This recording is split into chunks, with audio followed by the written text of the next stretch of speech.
And I want to talk about the evolution of the mindset behind pro abortion, basically, is what it has become for many people, not for all people, but for many people, and how that is ties a little bit to the mandates and to the COVID vaccines. But I kind of want to stair step our way there in that, um, you yourself experienced sort of that evolution of being pro-choice and then it forming into being pro-abortion. Explain to people how, when someone comes into a Planned Parenthood facility, how many times they are not shown an ultrasound, they are not really disclosed all the information about the baby that they have inside of them.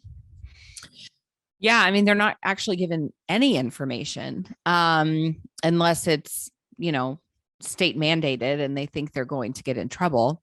And they show, an ultrasound, but many times even then, they're not shown the full ultrasound image. It may be zoomed in to only show part of the ultrasound image, to not give them the full screen of what the baby looks like. Yeah, I mean, it's sad. I mean, this is their informed consent does not exist in the abortion industry. And it's sort of like a don't ask, don't tell sort of policy in the abortion industry. You don't want to know. And I have to say, the women coming in many times sort of just shut their ears. They don't want to know either. Nobody wants to know, right? Like, everybody's going to play dumb. Nobody wants to know. It's like when Nancy Pelosi said with Obamacare, we're gonna pass the bill and then we're gonna figure out what's in it. It's sort of that thing, It's like, well, let's just do it, and then we'll deal with the consequences later. And unfortunately, these women come in, their minds are like on this high speed railway, and the abortion industry is not doing anything to slow that down. Right? They're not doing anything to say, okay, hold on.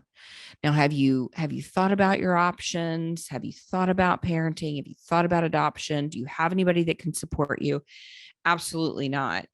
Because they need that woman to check off their quota, right? They need that woman to be another person to meet their quota. So, they're like, okay, you need to have that abortion. All right, let's get you in. Let's get you on the schedule. Let's go ahead and get a partial payment. Let's get you on that table as quickly as possible. Don't worry about the ultrasound. You don't need to look. We're going to do it. You don't even need to know we're doing it. They rarely tell them they're even doing an ultrasound. They don't tell them if they're pregnant with twins. They don't tell them anything about their pregnancy at all. Even if the baby has died, even if they would have a natural miscarriage, they don't tell them.